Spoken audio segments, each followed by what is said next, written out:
그리고 오늘 일부러 그 대통령 서재 전시회를 했습니다. 일반 시민들의 공개를 했었고 실제로 전시에 참여하신 분들이 정책 제안과 그리고 대통령께 직접 또 메모를 통해서 그 책을 소개한 분들이 계십니다. 그래서 그분들을 모아서 우리의 네 분의 패널들께 드렸고요. 그래서 패널들이 보시고 공감하는 분을 한 분씩 뽑으셨습니다. 그래서 공감의 대명사인 우리 강원국 작가님부터 자, 어떤 분을 뽑으셨는지, 왜 그 내용을 뽑으셨는지 말씀해 주시죠. 그 윤태영 선배의 대통령의 말하기란 책을 추천해 주신 분이 있는데요. 제가 쓴 대통령의 글쓰기의 아류입니다. 아류라면 긍정적인 의미인가요? 예. 부정적인? 사실은 우리 윤태영 선배가 그 본류죠. 그러니까 노무현 대통령의 필사라는 말이 맞고요. 근데 제가 그냥 대통령의 글쓰기를 먼저 써버렸어요. 그래서 이제 그게 책이 많이 나가니까 이제 말하기란 제목으로 이제 쓰셨는데 이런 제목으로 써도 되냐고 사전에 전화를 해오셨어요. 그래서 대통령 저야 뭐 손해 볼 거 없어서 뭐 얼마든지 쓰시라고 그랬고 내용이 뭐 그 크게 다르지 않아요. 비슷해요. 근데 아무래도 많이 팔린 책이 잘 썼겠죠. 대통령의 글쓰기가 한 10배쯤 팔렸을 테니까. 또 하나 아류가 있어요. 유시민의 글쓰기 특강. 그건 역시 대통령의 글쓰기가 많이 팔리는 걸 보고 쓰신 책이에요. 근데 글쓰기에 별 도움이 안 돼요. 그래서 제가 여러 군데서 얘기를 했는데 유시민 작가는 워낙 재능을 타고났고 독서를 많이 하신 분이어서 보통 사람이 글 쓰는데 어떤 애로가 있는지를 전혀 모른다. 그래서 그 책은 전혀 도움이 안 된다. 글쓰기에. 대통령의 글쓰기를 봐야 저같이 글 못 쓰는 사람이 어떻게 글을 썼나를 알 수 있다. 제가 이 얘기를 계속 하고 다니는데 유시민 선배가 항의를 안 해와요. 항의하기만 기다리고 있는데 그래서 한번 뭐 법적인 소송을 걸든지 명예훼손으로. 그래서 농담이고요. 또 무슨 얘기 해야죠? 끝난 거죠? 예, 정리하시면 됩니다. 네, 감사합니다. 예, 대통령의 글쓰기가 가장 좋은 책이다라고 마무리를 해주셨습니다. 네, 대통령의 말하기를 추천하신 분이었죠? 예, 아무튼 그랬습니다. 아무튼 세 분 사이는 세 분이 잘 알아서 해결하시기 바라겠습니다. 자, 이어서 김세나 대표. 네. 네, 저는 그 책과 정책 하나씩을 골라봤는데요. 하나는 장강명 작가의 그 한국이 싫어서를 시민분께서 추천을 해주셨더라고요. 그래서 한 구절 읽어드리면 그분이 쓰신 걸로 청년들이 여기서는 못 살겠다고 말하게 되는 이유 들어보시면 좋겠습니다. 대통령님 임기를 마치시는 5년 후에는 한국이 좋아서라고 얘기할 수 있는 작품이 나오길 기대합니다라고 해주셨어요. 예. 여기 주인공이 이제 개나라는 여주인공인데 20대 후반의 여성이에요. 그래서 한국이 싫어서 호주로 이민을 갔고 내가 이 호주로 이민 가게 된 것들을 이렇게 독백 형식으로 이야기를 하는 거거든요. 그래서 요즘 청년들이 왜 도대체 헬조선이라고 하는지 혹시 궁금하신 분들은 함께 읽어보면 좋을 것 같고요. 또 하나는 정책을 하나 뽑아봤는데요. 공공도서관에 최소 1명 이상의 사서를 두고 도서관 책 구입비를 대폭 증액해 주세요. 전국 도서관의 도서 구입비가 전투기 그러니까 2분의 1대 값이라고 하네요. 네, 이렇게라고 하네요. 그만큼 도서관의 도서 구입비가 많이 적다라고 해요. 저는 이제 이거를 또 서점하고 약간 연계를 해보자면은 그 희망 도서 바로 대출제라고 여러분 들어보셨는지 모르겠어요. 그래서 용인시에서 처음 이제 시작된 건데요. 서점에서 독자가 어떤 책을 고르고 그 책에 서점에다가 이 책을 신청을 하는 거예요. 보고 싶은 책을. 그래서 그 서점에서 책을 받아서 책을 읽고 서점으로 반납을 하면 도서관에서 그 서점으로 도서 구입비를 납부를 하는 거죠. 지역 서점에도 좋고 도서관에서 도서 구입비를 그렇게 쓰는 거고 그러면은 이제 반납한 책은 모아가지고 시립 도서관으로 이제 보내져요. 물론 그 모든 도서가 다 그런 건 아니고 다 이렇게 그 어떤 도서는 되고 뭐 이런 것들이 이렇게 형식이 있는데 좀 이게 지금 작년에 시행이 돼가지고 지금 올해 같은 경우는 되게 전국 지자체로 많이 확산이 되고 있다라고 해요. 뭐 아직 서울까지는 안 하고 있는 것 같은데 이 제도가 조금 더 그냥 우리나라 어떻게 보면은 도서 정책으로 하나로 자리 잡으면 네, 도서관과 그다음에 또 독자들, 그다음 지역 서점에도 도움이 되지 않을까 싶어서 네, 골라보았습니다. 네, 네 우리 김산혜 대표 고맙습니다. 역시 발랄하게 잘 말씀해 주셨고 지금 현재 6시 22분입니다. 오늘 행사가 30분에 종료하는 걸 목표로 하고 있기 때문에 두 분께 2분씩 드리겠습니다. 자, 우리 노혜경 시인님. 예, 저도 그 정책 제안 한 가지 하고 책 한 권을 골랐는데 이게 정책 제안들을 쭉 읽어보니까 대부분 도서관과 관련된 내용들이 되게 많아요. 그러니까 이제 책을 읽고 싶은 그 사람들이 서점 정책에 관해서는 정부에 제안할 것이 아니다라고 생각하는지는 모르겠는데 도서관에 관한 제안이 굉장히 많아서 이렇게 제가 뽑았던 제안을 우리 한교 소장님한테 합쳐서 말씀하시라고 드렸거든요. 거의 비슷한 내용이라서 그래서 저는 책 추천만 하겠습니다. 페미니즘의 도전이라고 하는 책인데요. 지난 대선을 치르면서 페미니즘이 거의 굉장히 중요한 화두가 되었습니다. 저는 사실은 페미니즘 자체보다는 어떻게 하면 페미니스트가 될 수 있을까, 즉 존재로서 이 페미니스트로 살 수 있는 방법이 뭘까에 좀 더 관심이 많긴 하지만 그러려면 제일 먼저 뭐 책도 읽어야 되겠죠. 근데 무슨 책을 읽으면 좋을까라고 사람들이 물어볼 때 제가 제일 먼저 추천하는 책 중에 한 권이 바로 이 페미니즘의 도전이라는 책이거든요. 그리고 지금도 제가 다시 한번 읽어보고 있는 책입니다. 이렇게 추천하신 분이 이렇게 쓰셨어요. 여성주의 페미니즘은 한쪽 성, 그러니까 여성만을 위한 게 아닙니다. 우리 사회 소수자, 약자를 위한 겁니다. 그 약자 중 다수가 여성일 뿐입니다. 우리 사회의 소수자와 약자를 위해 읽어보시기를 권합니다라고 굉장히 사람들한테 그 아부하듯이 이렇게 이제 그 추천을 해주셨어요. 저는 기본적으로 페미니즘이라고 하는 게 그 가장 마지막의 담론이라고 생각하거든요. 그 우리가 모든 차별에 대해서 반대한다고 말은 하지만 실제로 여성은 너무나 수가 많아서 여성 차별이라고 하는 것이 모든 차별의 근원이고 모든 문제의 시작이라고 하는 것을 잘 모를 때가 되게 많아요. 이 페미니즘의 도전이라고 하는 책이 결코 공격적이지 않게 사실 그게 그런 겁니다라고 하는 걸 참 잘 얘기를 해주고 있어서 이 추천해 주신 분과 함께 저도 꼭 추천을 하고 싶습니다. 우리 대통령께도 추천을 해드리고 싶어요. 네, 감사합니다. 정확히 2분 1초 쓰셨습니다. 자, 이제 한교 소장님. 예, 여기 전 또 현 서울도서관장님 두 분만 나와 계시는데 제가 인천이 책의 수도 되고 난 뒤에 그 평가하는 자리에 갔다가요. 인천의 공공도서관 숫자를 발표문에 넣었다가 되게 혼났어요. 왜 그러냐 했더니 인천시 공무원이 인천의 공공도서관 숫자가 훨씬 늘어났더라고요. 그래서 나중에 확인해 봤더니 사서, 공공도서관은 사서를 수를 두게 돼 있잖아요. 3명 이상 둬야만 공공도서관을 인정받았는데 그걸 1명으로 바꿨어요. 세상에 서점에 지금 국민의 요구대로 책만 잔뜩 갖다 보내놓으면 사서가 없는데 어떻게 합니까? 거기에 관리가. 지금 대한민국은 그게 가장 큰 문제 같아요. 저는 사서가 중요하다고 보고 옛날에 이어령 장관이 사서가 아니면 도서관장이 못되게 만들어놨는데 법으로 만들어놨는데 그러니까 도서관의 이름을 바꿔버리더라고요. 정보관 뭐 이런 거 있잖아요. 이상하게 바꿔서 하는데 진짜 책을 제대로 아는 사람이 관리하는 제도가 돼야 되고요. 또 하나 학교 도서관이 지금 사서 교사의 문제인데요.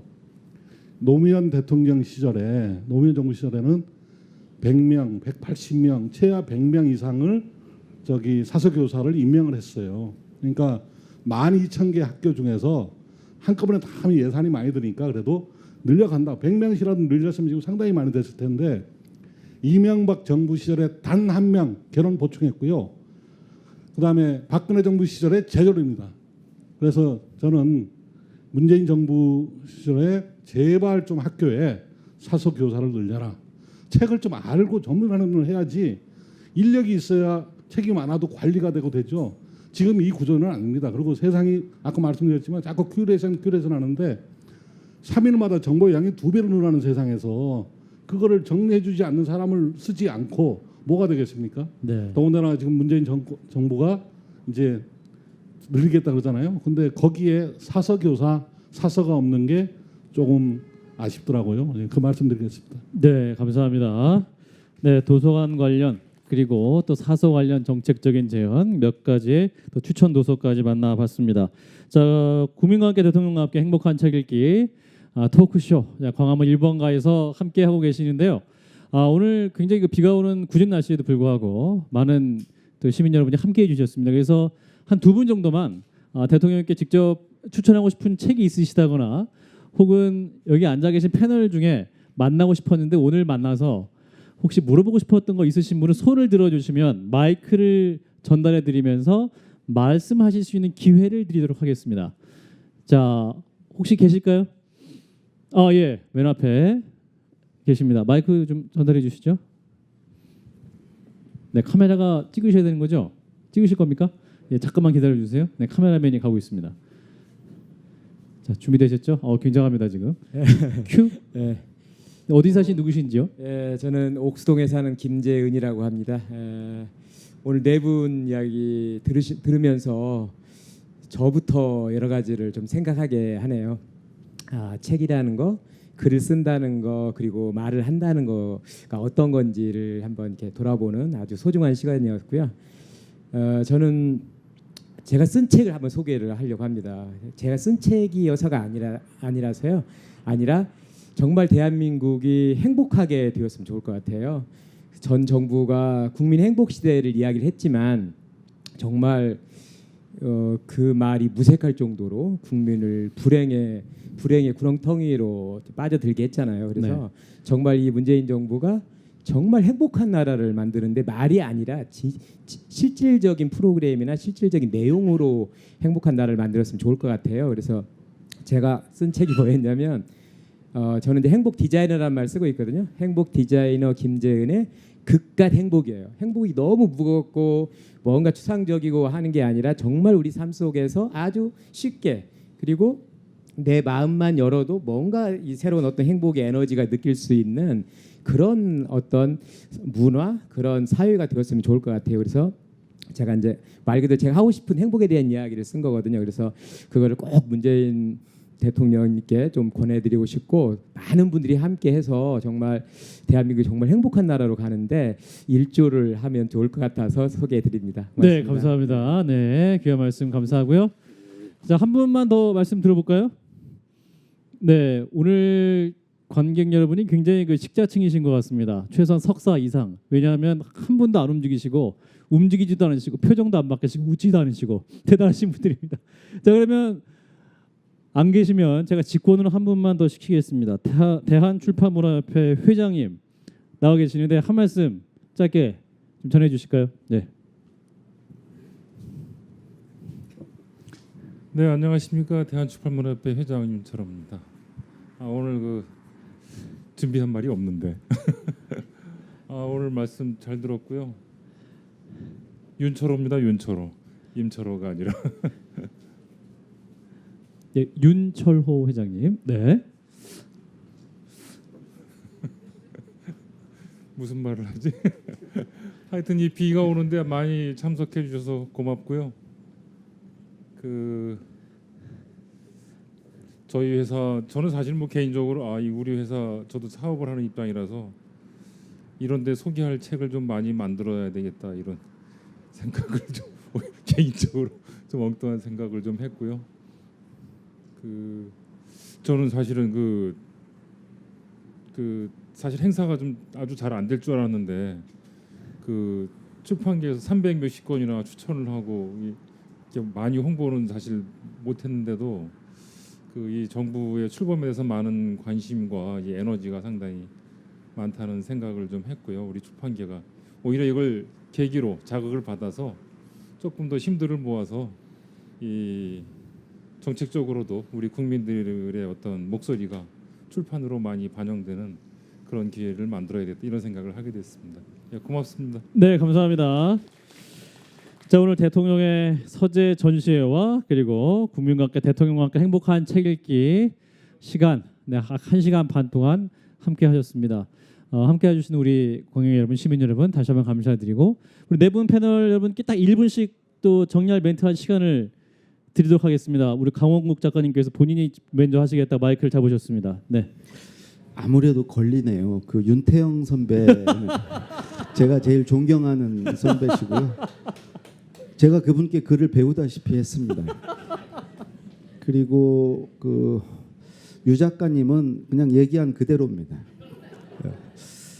그 아까 제가 여기서 그 대통령 없이 일하기라는 책을 냈는데 우리 노혜경 시인을 비롯해서 참여정부 때 여성 비서관 여러분이 공저거든요. 전 읽어봤어요. 그 중에는 장관도 나왔고, 차관도 여러 나오고 지금 그런데 한번 꼭 읽어보시고요.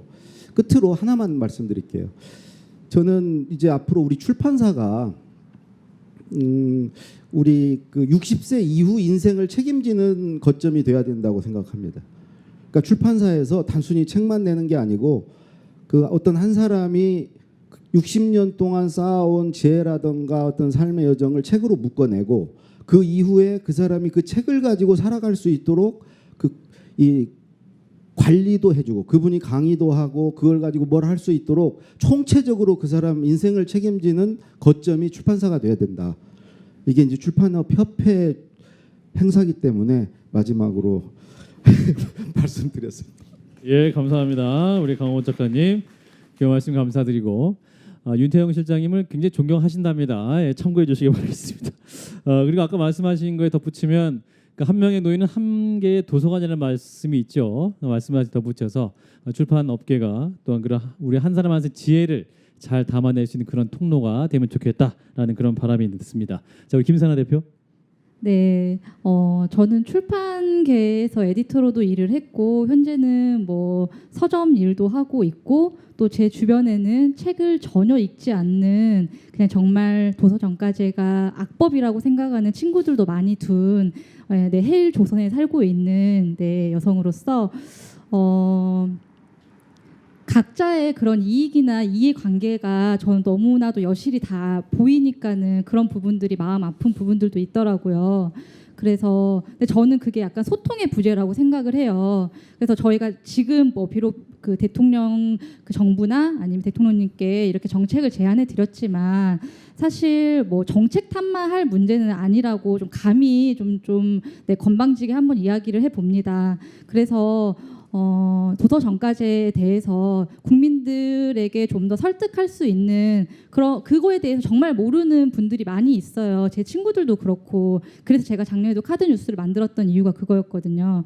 그리고 서점도 사람들이 책을 왜 이렇게 안 사라고 탓만 할 게 아니라 좀 어떻게 하면은 한 권이라도 더 그 비독자를 독자로 만들 수 있을지 그런 고민들을 또 해야 되지 않을까. 그래서 그런 약간 내 건방지게 자성의 목소리도 한번 내보고 싶었습니다. 네, 오늘 와주셔서 감사합니다. 네, 건방지지 않았습니다. 예, 자 우리 노혜경 시인님. 네. 네, 오늘 비 오는 날에 많이 와주셔서 이렇게 한 분 한 분 보니까 정말 잘생겼습니다. 아주 기분이 굉장히 좋아요. 책 좋아하는 사람 치고 못생긴 사람 없잖아요. 오늘 말씀들을 들으면서 제가 문득 이런 생각을 했습니다. 어쨌든 저는 전공이니만큼 책하고 평생을 살아온 사람인데 내가 읽고 내가 쓰기 바빴지 읽고 쓰는 경험을 남들하고 나누는 생각을 별로 못했구나. 그래서 서점을 거점으로 하든 도서관을 거점으로 하든 책을 혼자 읽는 것도 재미있지만 함께 읽으면 정말 재밌거든요. 그래서 소위 말하는 강독 모임, 함께 책을 읽고 토론하는 모임 이런 것들을 그냥 내 선에서라도 조금씩 좀 만들어 가 봐야 되겠다. 정부한테 이렇게 해달라 저렇게 해달라고 하는 것도 좋지만 직접적으로 이 좋은 정부가 들어선 김에 내가 뭔가를 이렇게 시작을 하는 것도 좋겠다는 생각이 들었어요. 그래서 앞으로 제가 함께 읽읍시다 하고 페북에다가 강독회 비슷한 거 좀 공고하고 이러면 커피 한 잔 값 또는 저희 삼각김밥 한 두세 개 먹을 수 있는 돈 들고 책 한 권 들고 이렇게 모여서 좀 토론하고 하는 그런 일도 함께 좀 했으면 싶습니다. 반가웠습니다. 네, 감사합니다. 자, 우리 한기호 소장님. 좀 약간 센 이야기를 해야 되기 때문에 이게 제 말이 문재인 대통령에게 들어갈지는 모르겠습니다만은 꼭 들어간다면 한국출판문화산업진흥원이라는 조직을 없애달라고 저는 말씀드리고 있습니다. 왜냐하면 그 조직이 얼마 전에 독서진흥본부를 만들었어요. 그래서 제가 문화부 국장한테 이런 이야기했습니다.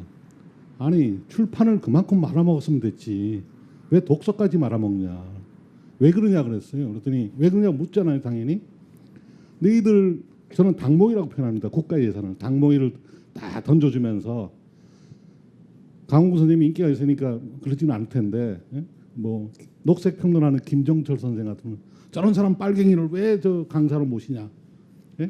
그다음에 신영복 선생의 강의나 담론 같은 책은 고전을 재해석한 건데 그런 책마저도 왜 이런 책을 읽히느냐, 간섭하고 압박을 하고 막 이러거든요. 이거는 하지 말아야 되잖아요. 이게 일종의 블랙리스트인데, 책의 블랙리스트인데, 사실은 저는 굉장히 비판적인 책을 많이 읽은 사람이 오히려 사람이 건전해지고 국가에 대해서는 되는데 이런 짓거리만 해왔어요. 그런데 그래서 제가 제발 그만해라 그랬더니 민간에서 잘하고 있는 정책마저도 다 뺏어갔잖아요. 뺏어갔다가 하나는 돌려줬더라고요.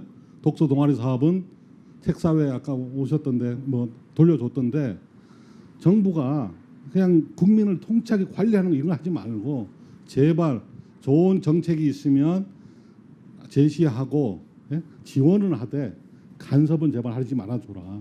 그러면 이번에 솔직히 서울국제도서전 제가 출협 회장 계시다고 이렇게 뭐 아부하는 건 아니고요. 저는 개인적으로 많이 비판하니까. 근데 서울국제도서전 같은 경우는 문화부가 개입 안 하고 뒤에서 잔소리 안 하고 진흥원 싹 무시해버렸잖아요. 원장도 오지 말라고 해놓으니까 훨씬 잘하잖아요. 훨씬 더 아이디어가 많아요. 출판계는 한두 개 회사가 나고 굉장히 많거든요. 그 많은 걸 윽박지르고 못하게 하고 이런 식의 어떤 제재를 하지 않고 제발 좀 자유롭게 할 수 있도록 지원을 하되 간섭을 하지 말아줬으면 좋겠다. 그런 말씀드립니다. 고맙습니다. 네, 감사합니다. 자, 오늘 이 자리에 함께 해주셨던 많은 책 이야기 그리고 정책적인 제안들 모두 모아져서 또 국민인수위원회에 전해져서 또 귀한 의견들로 꼭 접수가 될 거라고 믿습니다. 실제로도 접수된다고 하니까 꼭 전달되기를 바라겠습니다. 자, 국민과 함께 대통령과 함께 행복한 책 읽기 광화문 1번가에서 1시간 반 동안 진행됐습니다. 오늘 참가하신 우리 시민 여러분, 돌아가실 때에 대한출판문화협회에서 무료 선물이 있답니다. 끝까지 인내한 자들에게 선물 있으리 꼭 다 받아가시고, 그리고 네 분의 패널 뭐 저까지 포함해서 저자 사인도 받으시고 또 사진도 찍고 가실 수 있다고 합니다. 그래서 이 자리에 함께 오신 것들 기념하시면서 또 오늘 일요일 저녁을 또 소비하신 것을 또 귀한 발걸음으로 잘 챙겨가시면 좋겠습니다. 함께하신 여러분 대단히 감사합니다. 고맙습니다.